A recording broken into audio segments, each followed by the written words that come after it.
Alright, this is my video assignment for chapter 16.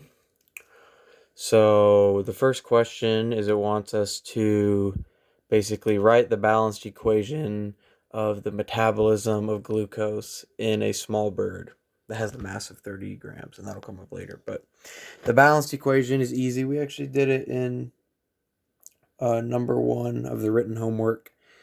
That's it right here. So that's already number A. And then B is calculate the change in G of the reaction. And it gives us the G for glucose, but we have to look up the rest of them. And I looked them up, and they're right here. That's all you can do is look them up. But the important part is that you have to remember to multiply them by the coefficients that you balance in question A. And so I've done that. It multiplied 6. Oxygen doesn't matter. Its G is 0, so it doesn't matter. And then, of course, you take products minus the reactants. So I took all of these added together minus just that. And so I got negative 2,871.98 kilojoules per mole as my G of the reaction. Change the G of the reaction. So that's number B, is right here. And then C, the Gibbs energy liberated by the metabolism of glucose provides energy to lift the bird. Basically, what it wants us to do is calculate the work. And it gives us the equation right here, so it's really easy.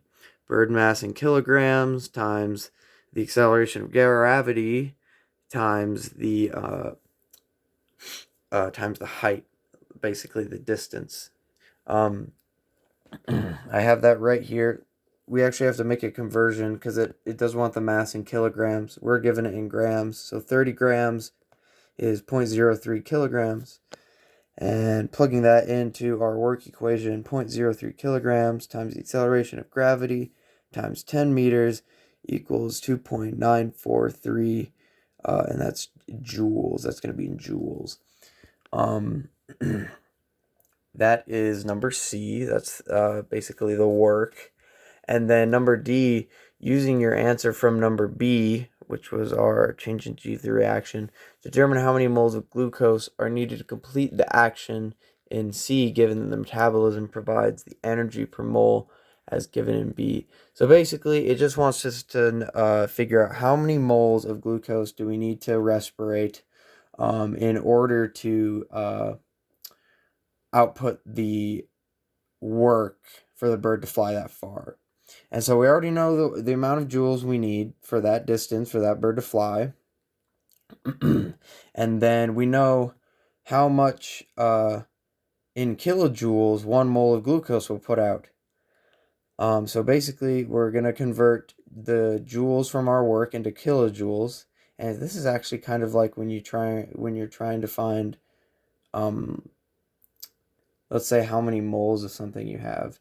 Like let's say if you had 40 grams of hydrogen, or let's say, actually I'm getting off track. Don't worry about that.